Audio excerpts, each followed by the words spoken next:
suis éleveur d'agneaux du Poitou-Charentes, situé sur la commune de Chasseneuil-sur-Bonnieure.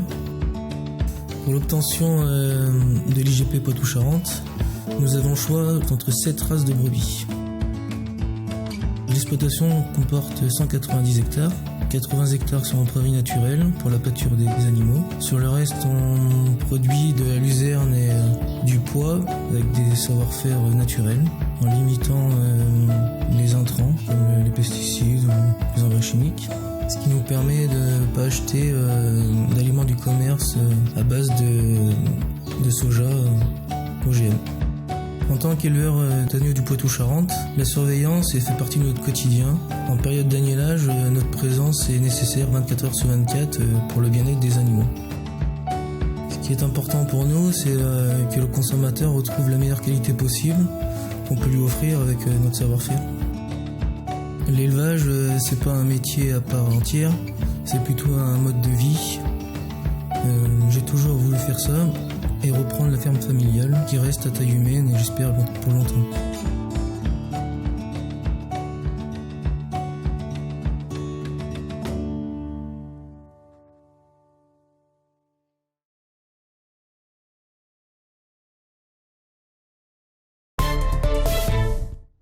Bonjour, nous sommes à la boucherie L'Écuyer Tranchant à Bordeaux et je vais vous présenter les différences qu'il y a entre les pièces à cuisson longue et les pièces à cuisson rapide. Il faut savoir en fait que lorsqu'on travaille en carcasse, les poids du bœuf est constitué aux 2/3 de son poids pour les pièces à l'avant du bœuf. Donc tout ce qui est au niveau de cette partie-là. 1/3 du poids en fait se situe à l'arrière.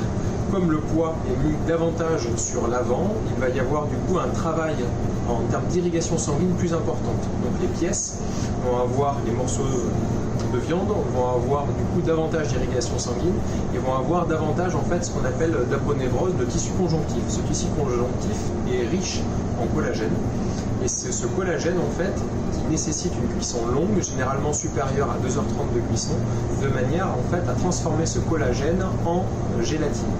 Donc là, nous avons ici par exemple la basse-côte, ce qu'on appelle entrecôte bordelaise chez nous, et le jarret au niveau des pièces à l'avant.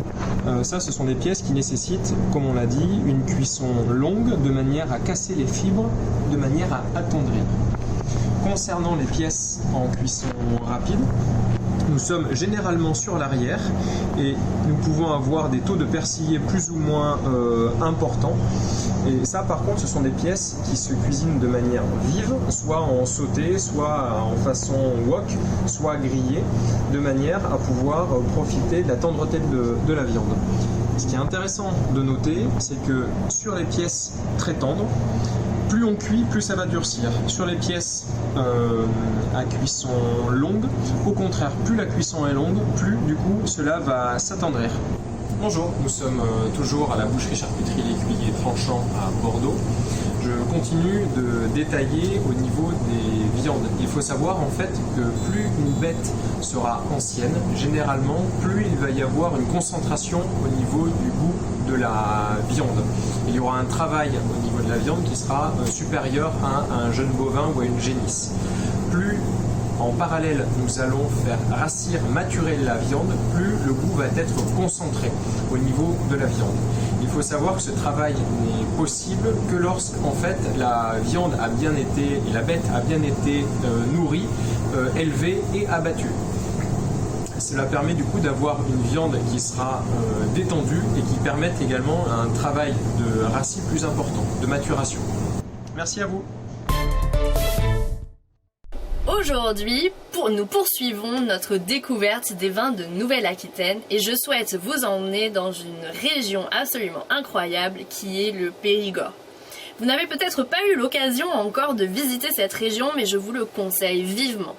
Entre la truffe, le foie gras, mais également une multitude de châteaux et des restes de la préhistoire, c'est une région qui regorge de choses incroyables à visiter et à déguster. Profitez-en également pour découvrir les vins de Bergerac. Sur 14 000 hectares, dans le Périgord pourpre, vous avez ce vignoble qui est situé sur des reliefs vallonnés.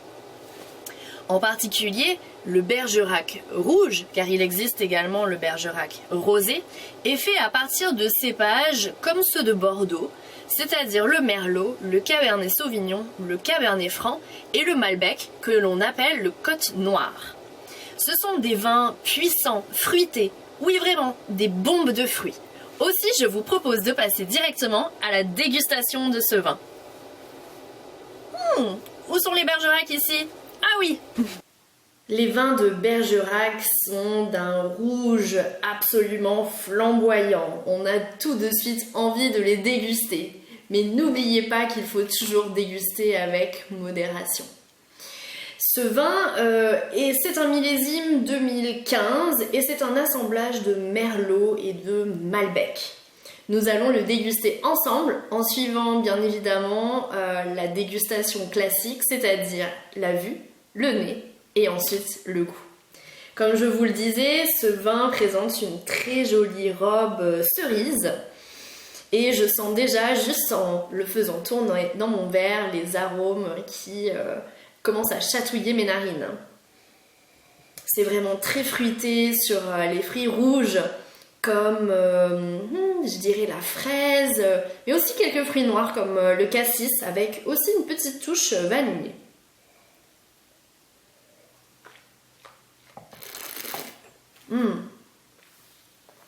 En bouche, c'est relativement ample.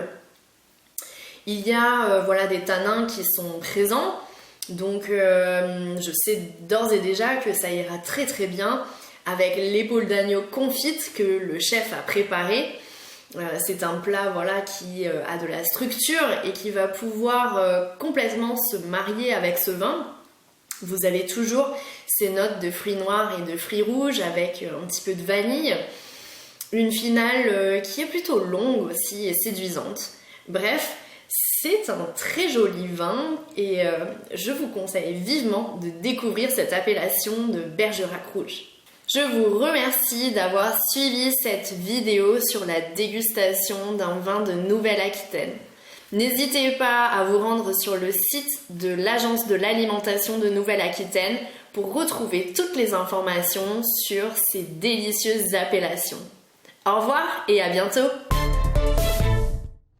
Bonjour, je suis Fred de l'Atelier du Goût. On continue les recettes avec les produits de la Nouvelle-Aquitaine. La star du jour, c'est l'agneau du Poitou-Charentes. On va le faire confire avec de l'ail, du persil et de l'huile d'olive. Alors la recette, on va faire aujourd'hui une épaule d'agneau confite, un agneau qui nous vient de Poitou-Charentes. C'est une recette qui va nous prendre à peu près 45 minutes de cuisson, mais c'est une recette qui est surtout très simple, avec très peu d'ingrédients.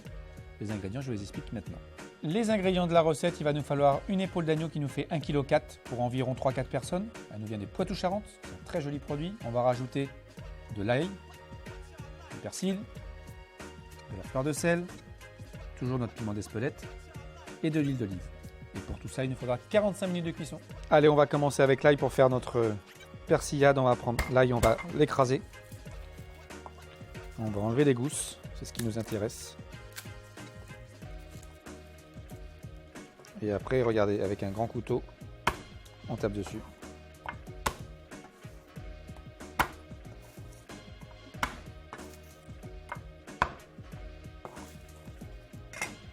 Et après, on va enlever cette petite peau là, qui ne sert à rien. Vous avez vu, c'est facile à éplucher une gousse d'ail. Après, on va enlever ce petit morceau qui ne sert à rien. On va couper ça en deux, on va enlever le germe au milieu.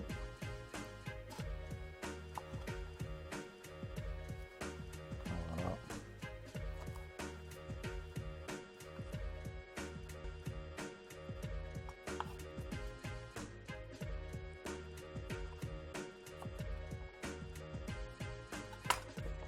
Après, on va écraser l'ail.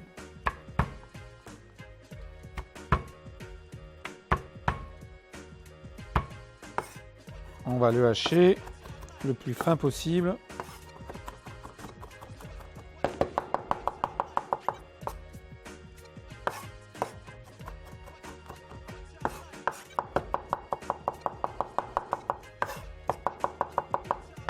Allez, maintenant on va ciseler le persil le plus fin possible.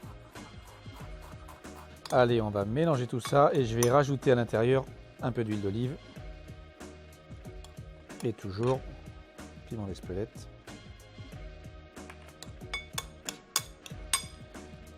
Voilà. Et voilà, tout simple. Et on va laisser infuser ça 5 minutes. Maintenant, l'étape de l'agneau, rien de compliqué, mais il va falloir séparer l'agneau en 3 morceaux, à peu près comme ça. L'idéal, ça va être de prendre un grand couteau pour casser l'os qui est ici.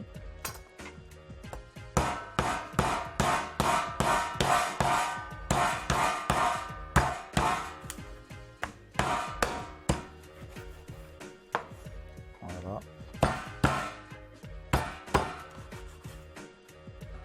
Voilà, on a nos 3 jolis morceaux d'agneau qu'on va mettre à confire dans une plaque. Allez, on va mettre nos 3 morceaux à l'intérieur. Et après, je vous propose une séance de massage.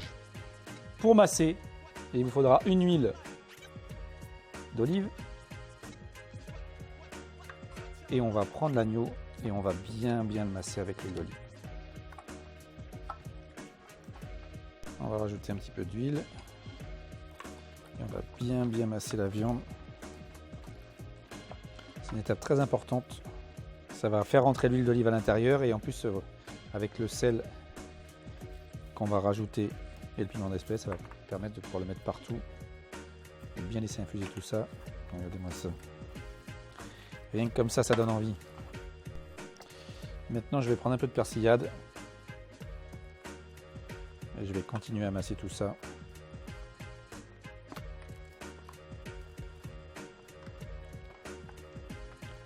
Voilà. Le four à 180 degrés, qui est la température de base en cuisine. Une fois qu'on a massé l'agneau, on l'enfourne à 180 degrés pendant 45 minutes. Et surtout la petite astuce, vous allez voir, tous les quarts d'heure, on va le tourner et on va rajouter du jus. Allez, c'est parti.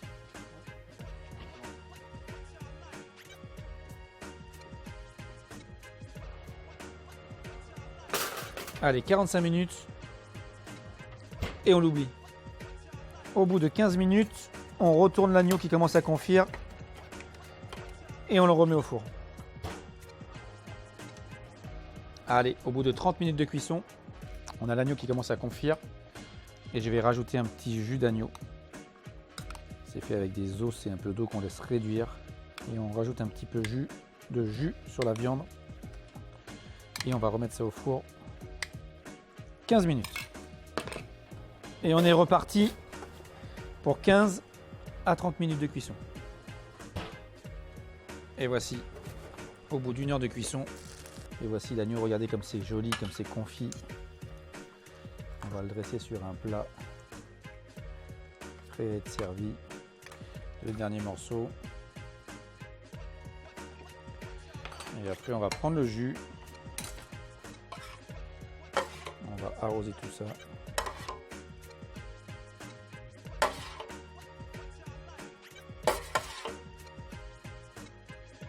Regardez ça comme c'est moelleux. L'agneau est très moelleux, très effiloché. C'est le top. Évidemment, maintenant il faut manger. Bon appétit.